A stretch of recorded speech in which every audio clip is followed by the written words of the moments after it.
मैं अनस अब्दुल्ला स्वागत करता हूं एक नई वीडियो सीरीज़ कुरान की 26 कल्याणकारी आयतों में।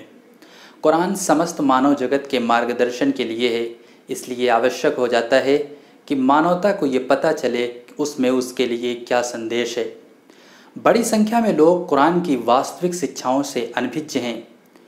इस्लाम विरोधियों द्वारा जो बताया जाता है कुरान के संबंध में उन्हें वही ज्ञात है। जब कोई व्यक्ति किसी चीज़ के संबंध में कोई धारणा पहले से ही बना लेता है तो वो उस चीज़ के संबंध में सच्चाई को नहीं बताता बल्कि अपनी धारणा को बता रहा होता है।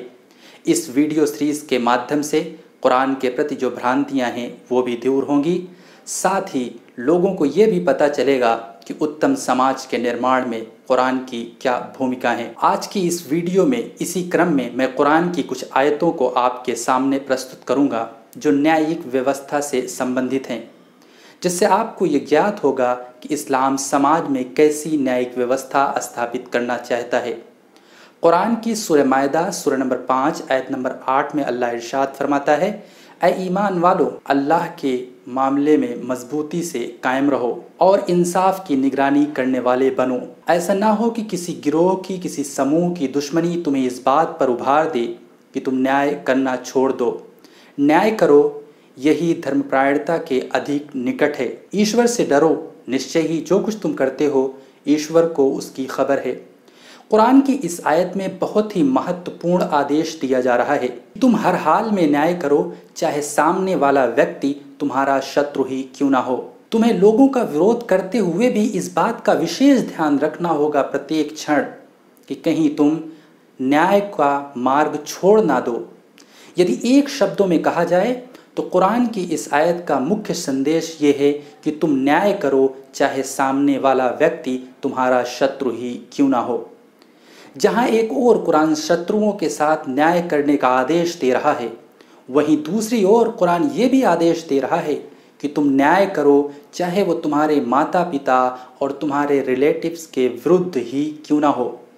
अल्लाह ने कुरान की सूरह निसा में कहा, ऐ ईमान वालों, ईश्वर के लिए गवाही देते हुए न्याय पर मजबूती से कायम रहो, चाहे वो तुम्हारे माता पिता और रिश्तेदारों के विरुद्ध ही क्यों ना हो। कुरान की इस आयत में वर्तमान और भविष्य की समस्या का समाधान पेश किया गया है। कुरान की ये आयत मानवता के लिए उपकारक है। आज पूरे विश्व की सबसे बड़ी समस्या ही न्याय है। प्रत्येक देश का प्रत्येक नागरिक अपने देश में न्याय की उम्मीद सजोए बैठा है, लेकिन बहुत से अवसरों पर उसे न्याय नहीं मिल पाता। कभी सामने वाला व्यक्ति न्याय की कुर्सी पर बैठे हुए व्यक्ति का अपोनेंट होता है तो उसे न्याय नहीं मिल पाता। कभी न्याय की कुर्सी पर बैठा हुआ व्यक्ति अपनों को बचाने के लिए अन्याय कर बैठता है। कुरान की इन आयतों में, इन दो आयतों में इन दोनों प्रॉब्लम को एड्रेस किया गया है। कुरान ने कहा कि तुम हर हाल में न्याय करना, चाहे सामने वाला व्यक्ति तुम्हारा शत्रु ही क्यों ना हो। दूसरी बात कुरान ने ये कही कि तुम न्याय करना, चाहे वो तुम्हारे अपनों, माता पिता और रिलेटिव्स के विरुद्ध ही क्यों ना हो, लेकिन न्याय से समझौता नहीं। ये तो कुरान का आदेश है। अब आइए देखते हैं इस्लाम ने इसे प्रैक्टिकली इम्प्लीमेंट किस रूप में किया।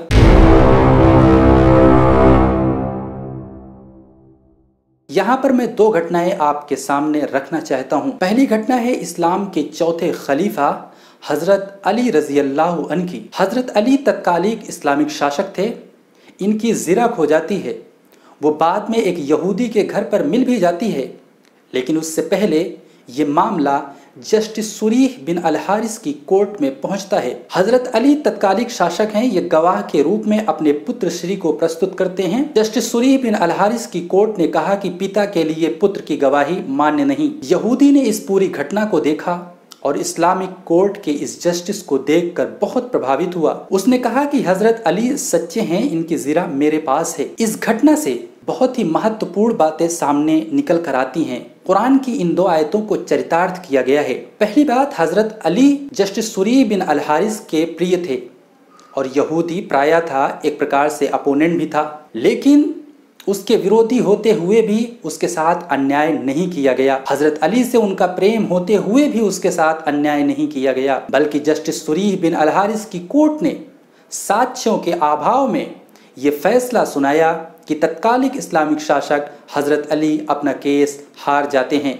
ये था कुरान की इन आयतों का तात्पर्य कि तुम ऐसी न्यायिक व्यवस्था स्थापित करो जहां न्याय किसी के प्रभाव से अन्याय का रूप न ले ले। दूसरी घटना है इस्लाम के दूसरे खलीफा हजरत उमर फारूक रजी अल्लाह अन्हु की। हजरत उमर का शासन धरती के बहुत बड़े भूभाग पे था, जिनमें से एक मिस्र भी था। मिस्र के गवर्नर थे अम्र बिन आस। अम्र बिन आस के पुत्र श्री ने एक मिस्री किब्ती को बुरा भला कहा और उसको कोड़े से मार भी दिया। वो किब्ती न्याय की आस लिए हुए मदीने की धरती पर हजरत उमर रजी अल्लाह अन्हु के दरबार में पहुंचता है और अपनी आप बीती सुनाता है। हजरत उमर रजी अल्लाह अन्हु उसकी बातों को सुनते हैं और जांच पड़ताल करते हैं तो बात सही निकलती है। हजरत उमर रजी अल्लाह अन्हु अपने एक आदमी को आदेश देते हैं, जाओ मिस्र के गवर्नर और उसके बेटे को बुला कर लाओ। मिस्र के गवर्नर और उसके बेटे को हजरत उमर के समक्ष पेश किया जाता है।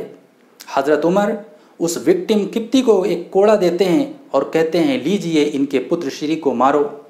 वो किब्ती मिस्र के गवर्नर के सामने उसके बेटे को मार मार कर लहूलुहान कर देता है। इस प्रकार इस्लाम के दूसरे खलीफा हजरत उमर ने एक साधारण व्यक्ति को न्याय दिया। हजरत उमर ने कुरान की इन दोनों आयतों को चरितार्थ किया यहाँ पर, और साथ ही ये एक मिसाल पेश किया कि न्याय सभी के लिए समान है, चाहे वो राजा हो या प्रजा। ये थी कुरान की न्यायिक व्यवस्था जिसे कुरान इस धरती पर स्थापित करना चाहता है कि जहाँ पर रंग और राजा सब एक समान हो।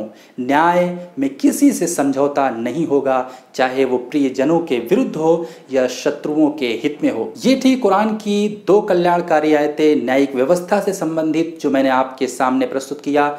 मिलेंगे कुछ और कल्याणकारी आयतों के साथ नेक्स्ट एपिसोड में। तब तक के लिए धन्यवाद।